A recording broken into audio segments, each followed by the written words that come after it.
In the beginning, God wanted the whole world to be one nation. But in order for you to be a part of the nation of God, you have to earn it. Like what I just said before.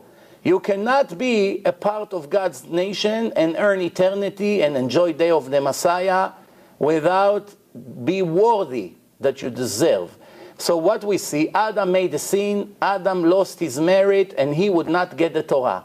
Cain, murder, he would not get the Torah. We go a few generations, we come to the time of Noah. One righteous person in the entire world. But he have 3 sons. One righteous, 2 of them are wicked. Noah cannot receive the Torah. He has 2 wicked sons. God doesn't want them to have a part of that Torah. So now who's going to get it? Shem.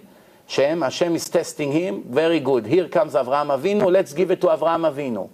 Avraham Avinu has a son Ishmael, which we're going to explain who is this Ishmael soon. Avraham cannot receive the Torah because I don't want Ishmael to get my book. The Torah says like this. From the Ishmael that the Torah called him a wild beast. Ishmael, Pere Adam. Adam means a human being. Pere means wild. Wild human being. Who called him? The one who created him, God. Say, Ishmael Pere Adam. Yado bakol veyad kolbo. His hand is in everything and everything in his hand.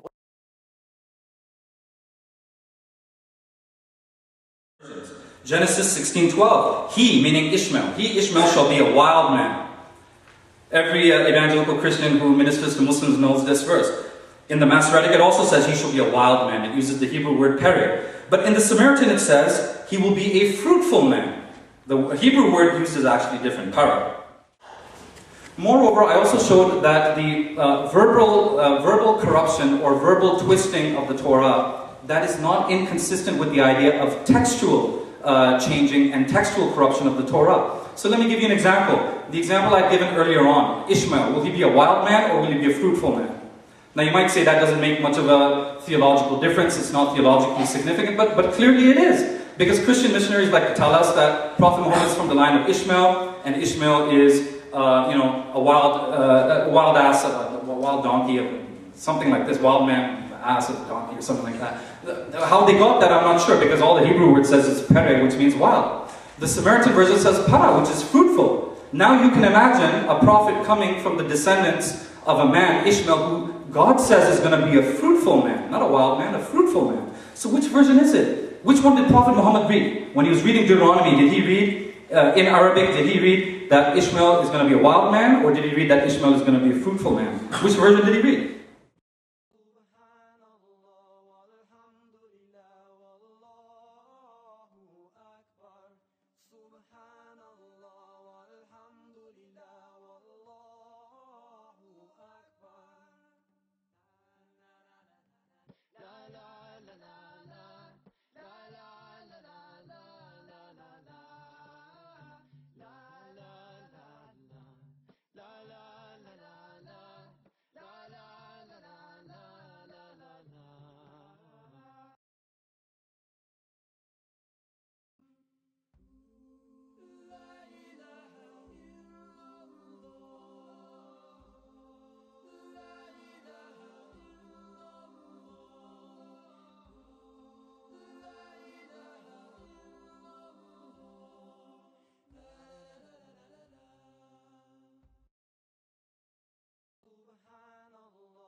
Ishmael Pere Adam, Yado bakol veyad kolbo.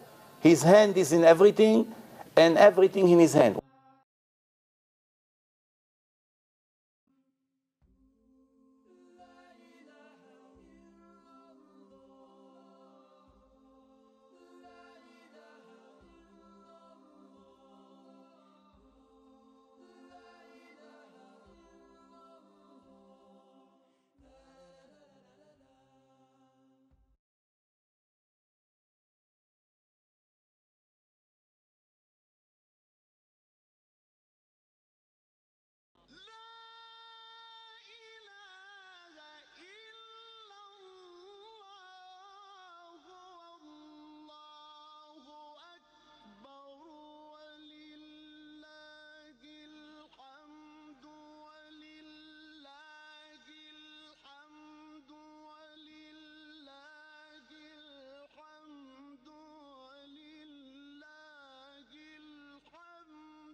If you look at Genesis 16 in the next box, we'll see an interesting reference.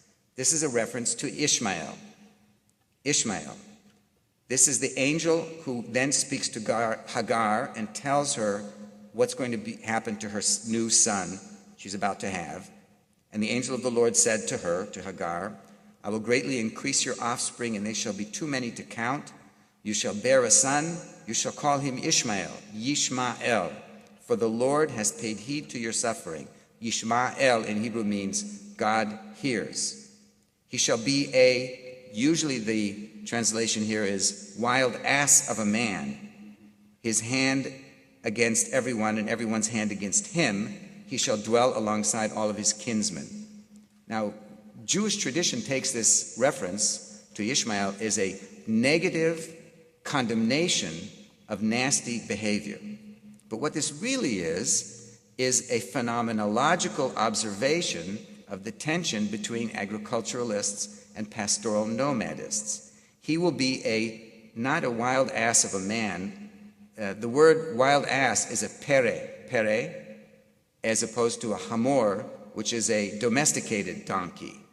So he, as a pere Adam, is going to be really a wilderness man, somebody who lives in the desert, as opposed to an agriculturalist.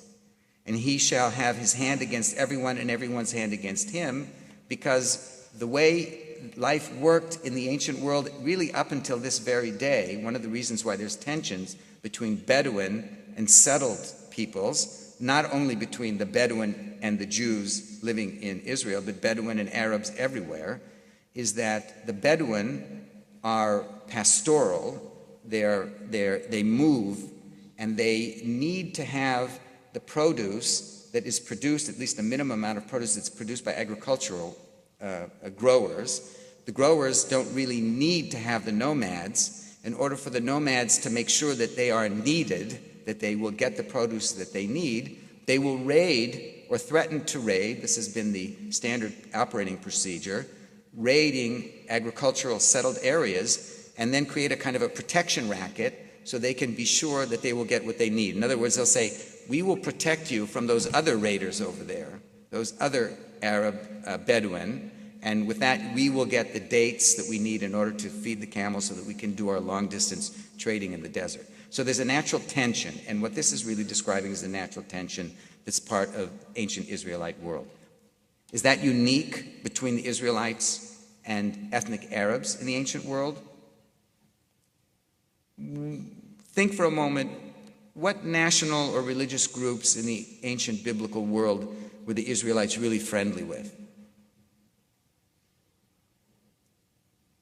Maybe for a generation there was an alliance, but the Israelites were essentially in a relationship of tension with all of the different ethnic, national, and religious groups that were in the ancient Middle East.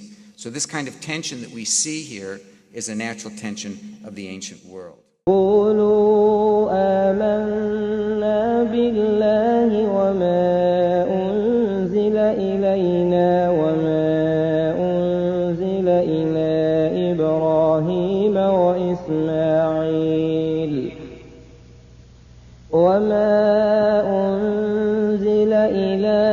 إبراهيم وإسماعيل وإسحاق ويعقوب والأسباط وما أوتي موسى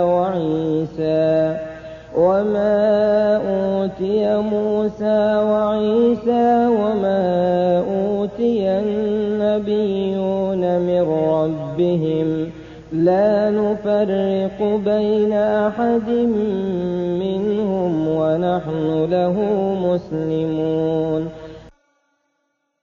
Here we come, Allah, here we come to serve you, here we come, no partner do you have, all praise to you, the universe is yours, here we come, Allah, here we come.